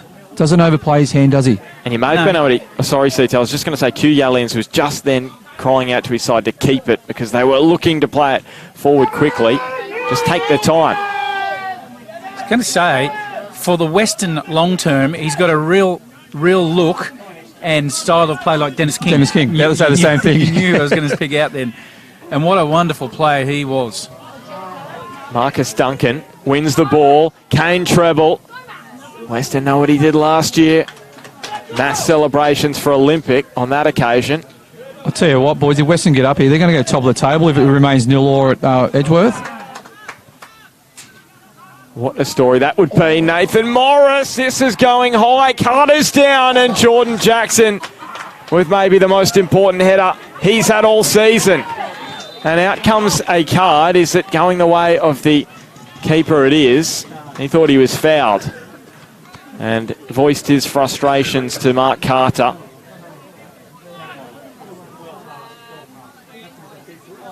Olympic, this same time last week, as you mentioned before, Bart, we're under the same situation. They got a late goal at that time. Peter McGuinness will be just hoping something from here, especially off this corner. Well, a point will just be good enough for Hamilton. Fukumoto, Pettit was there, and now Reese Cooper, a lot on that, and it bounced up and over the top. And now some space ahead for Bo Wilkins, the fresh legs of the substitute. And he's won his side of throw, which just takes even more time out of the clock. Jared Sutherland is just waiting there for someone in a black and white shirt to come down. Robbie Turnbull says, I'll deal with it. It was interesting on that break. Tyan Fu was completely on his own on the left-hand side of the park. They've been able to find him. He will have been away. So these young Bears with a sprinkle of experience, and it's been the experience that has scored for them. Tien Fu and 2 for Nathan Morris. It's a well-balanced side. And Sutherland, he's been clipped by Burston, who goes into the book. They're a very committed side, aren't they, CT? When they go into the challenge, even though it was a late challenge, they go in at 100%, don't they? Yeah, absolutely. They do. And let's take stock of this. I mean, this game's not over. It's still got a minute or 2 to go. But Hamilton Olympic have played some great football and come out looking different in the second half. Oh, I totally agree. Well, who would have expected at the start of the season, as Treble with the block, that Weston could be at the top of the table? Maybe not. Here's Hamilton. A final chance for Sutherland, and Carter clutches it in close. After 12 rounds, pending the result at Edgeworth, Weston could be at the top of the table in the NPL Northern New South Wales. Incredible. And the other thing I like about this young Cox in the middle of the park, Carter got it. He ran into space. He always does that, run either side in the space so he can pick up the ball. Full of energy, the young Bears. Duncan This one straight to Carter. Jordan Jackson going to ground, rubbing the knee, maybe just taking some time out of the clock as well. So, Carter just backing into Kane Treble. Better be careful, Carter. He's on a yellow. Hamilton coming in here this afternoon. They'd won 11 straight against Weston. And that won't continue unless there's a miracle. The winning streak won't. They could get an equaliser though. There's still enough time, or is there? You need experience from Nathan Morris in the back line here to say stay strong, remain your shape, stay in your shape. Yeah, and he's very clear about his direction and calming tone about him. No panic. He doesn't want his team to panic. Just keep doing what you're doing right till the last second. Hurley and Wilkins linking up down the left. And Chris Hurley's just going to head for the corner. For me, Chris Hurley's been one of the best on ground. He's been everywhere today, CT. He's been absolutely superb. Camper created the penalty as well. Well, here he is, Smudge, again. Chris Hurley. Got a great turn of speed to win that penalty, doesn't he? Yeah, he's been that Stephen Gerrard. He's box to box to box. Has not stopped. Now he wins the free kick. Jackson burst and down towards the byline, and he spots some space. Well, this could seal it. Well, it's another penalty for Weston. And this should be the last rites of this one, you would expect. And Nathan Morris, could you believe it? He may have a hat-trick. After 25 minutes? And his first game back since round 3? So from one man's misfortune, that man being Zach Stead and his injury, comes another man's afternoon to remember. CT, does he go the same way? Not sure. He always finds the corner, doesn't he, Nathan Morris? And he does it again. There's a hat-trick for Nathan Morris. And the 3 points are going to Weston. There's the cherry on top. What you could say is he can go wherever he likes. All set pieces as well. That's what he does best. He's just got confidence over the ball, hasn't he? He sets up. He knows where it's going. He strikes it nicely. So last year, Nathan Morris scored 3 goals in the entire season.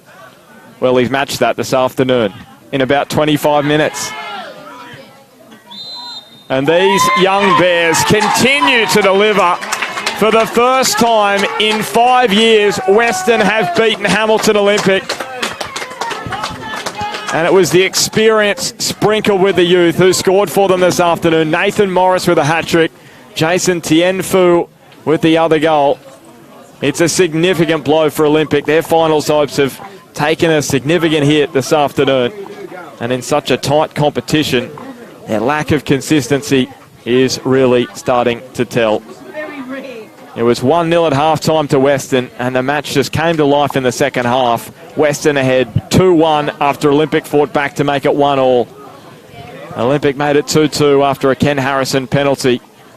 But then the Bears, via Nathan Morris's set-piece brilliance, made it 3-2. And then he sealed the deal with a penalty in the final minute. It finishes at Darling Street. Hamilton Olympic 2, Weston Bears 4. What an afternoon of football, Damien Smith. Oh, but what an absolute cracker. I was very impressed with the Western Bears. They're young, they're full of enthusiasm. However, they're two experienced players in Morris and Turnbull. They keep their heads nice and level. And they just keep going for the full 90 minutes. They put pressure on the ball. They have confidence playing out from the back. But the way they transition, Chris Hurley was outstanding. Cox was outstanding in the centre of the park. Lundy, plays galore. They've been outstanding. Just name everyone in the lineup. I didn't want to. Everyone. We're going to head down. CT's got Robbie Turnbull. We have got Robbie Turnbull here, and he said hurry up before they sing the song. Robbie, that's a massive result today. Yeah, it's a result. We sort of turned up here today, and our intention was to, if we want to be taken seriously as contenders in this competition, this is one we had to win. So 3 points, we probably did it the hard way, but it's a win. We'll take it, move on, have a week off and recover. We'll just quickly go on to Morris. We know he doesn't like speaking on camera too much. We're juggling occupational nightmare here. He's come on. He's on the park for about half an hour, 25 minutes, scored 3 goals, all set pieces. And what about that free kick? Well, you know, that's what you get. Quality player, quality bloke, and comes on, and that's why he's the leader of our club. So, I mean, what more can you say? The bloke's just all class, and that's what you get. we noticed just very quickly that when he came in on the park, he'll quickly over to hand the armband over. Sign of respect. Yep, definitely. He's, like I said, he's our club captain, and that's what he did when he come on. Got a hat-trick, so... Anyway, that's my song, and I'm in. See ya. Thanks, and that was Robbie Turnbull. Very excited. Robbie Turnbull and the whole Weston crew, they will be loving singing that team song here at Darling Street this afternoon. What a result for the Bears. Smudge, I just want to ask you, obviously it's too early and mathematically Olympic still a chance for the finals, but that is a massive blow to their finals hopes. Next week they're in the Cup. Is it important now for them to really put their focus into that competition? They've got a match against Bangalore Blue Dogs, a match that they are expected to win. This is a big opportunity for Olympic to get onto the national stage of the FFA Cup. Yeah, I definitely agree with that. But also they're not out of the running, out of the top four. They played some good stuff today, and they, until about 5-10 minutes to go, it was a very even game, and a draw was probably a fair result. However, full credit to Weston coming home like that. They were just, didn't stop running. Their work ethic was absolutely brilliant, and congratulations to them. And the Q, the coach, they are so structured and organised and know what they want. There's no doubt about that. I like the way that Olympic came out straight after the second half, and they looked like they were the ones to score, and then to go down 3-1 in the end. Huge result there for Weston. You can hear the team song that was just finished there, lift the roof off. Yeah, I think Pete McGuinness be gutted because they played some really good stuff. Defensively, they're rock solid as well, but it sort of just opened up towards the back end of the game. And we said with about 20 to go, there's more goals. When it was 2-2, we said there's more goals in this because the game had just opened up. And the frustrating thing for Olympic is they've been so good defensively this year, and in the one match where they scored multiple goals, and they've struggled to score goals this year. If you score 2 goals and you have a rock-solid defence, you expect to win most games, don't you? Yeah, 3 goals from set pieces, but in saying that, they were definitely 2 penalties, and Nathan Morris' strike was absolutely superb. Just on Nathan Morris, what an incredible player, and what an incredible servant he has been to Weston over the years. I said during the call, dictionary doesn't have enough words to describe what he means to the club, because he is immense for them. Well, you just heard what Robbie Turnbull had to say about him, and mentioning just handing over the armband, the captain's armband when he came on. It's just a high level of respect from one veteran to another, and what he means to the group, and then to deliver like the way that he did in the big moments, massive for their group. Just going back to Weston in the warm-up, we're over there on the warm-up, weren't we, CT? The intensity in their warm-up, everyone was focused, weren't they? I thought they're in for a big game here, and this is the first time I've seen them live this year, and I was very impressed. Organised. You know what? They all play for each other as well, don't they? Yeah, and one of the comments that was made to me is, whilst they're winning and their confidence is where it is, they're just getting harder to stop. And that was evident this afternoon because they didn't go away. No, and the way they set up defensively, well, same with Olympic. In that first half, we said there was far and few between chances. It was very, very tight. However, it just sort of opened up towards the back end. Q had made one statement before we go, is that they set up in a 4-3-3 formation, but they'll go out and make their own decisions on how they're going to shape once they have a look at the other side. What they're doing, they're going to have the flexibility and the authority to go out there and make some changes positionally to fit and to counteract what the opposition have got. Yeah, but also the way they interact and they rotate their players. One player will go out left, the other player will tuck in. They just back each other. Then everyone knows every position on the park. Bart's looking at us like we just would be somewhere else having a chat about this. Just remember, Hunter Football Podcast, listen to it Tuesday morning. It'll be out, and I'm going to use this political analogy. I'm also going to use it on the show tomorrow. But last year, the Liberal leadership spill, Malcolm Turnbull was the Prime Minister, Peter Dutton was the challenger, and these two are both staring at each other, saying, well, who's going to get the job? And then Scott Morrison appears out of nowhere. Well, this is similar. Broadmeadow Magic and Edgeworth, they're looking at each other going, who's going to win the title? And then Weston come from nowhere, and here they are at the top of the table, depending on that result in that match. Weston are going to be at the top of the table after 12 rounds. I'll tell you what, if anyone had predicted that at the start of the season, you would have said, no, that's wrong. And I agree, Bob, but that analogy is worse than CT's jokes. And just quietly, probably what got them over the line in the beginning, that joke. Oh, no, I knew that would come out if Weston got the result. Well, boys, I've thoroughly enjoyed this match this afternoon, and the score at Edgeworth at the moment, 0-0 between the Eagles How long to go? Must Magic, be only about 5 minutes left. Actually, I thought the referee had a good game today as well. There were some big calls, and he made the big calls. Yep. I agree with that as well. Yeah, I thought Mark Carter Inspector agrees as well. Did a terrific job, and he's a young referee, first full season of NPL, and he's had to step up because I know there's a lot of the top referees, Steve Laurie, James Cleal, Ryan Gallagher, they've all been off doing various things, and I think he was outstanding this afternoon. There probably was that call with the handball for Olympic in that first half. Could have went either way. Initial thoughts, I thought, oh, maybe not, but then after replay, it looked like he got him on the hand. However, the Reece Pettit was probably the square up. Yeah, that's right. But you know, you can't have a perfect game. But I thought he had a great game. I thought he made the right calls, gave out the right cards, gave the right fouls. Well, we know you can't have a perfect game because none of us have a perfect game ever. So, okay, CT, you look like you're done. I'm done as well. Smudge, I think we're all done. We've had a big chat. Thanks to everyone watching out there, and we've thoroughly enjoyed your company this afternoon. Full time here at Darling Straight Over. Weston winning against Hamilton for the first time in 5 years. It finished Hamilton Olympic 2, Weston Bears 4.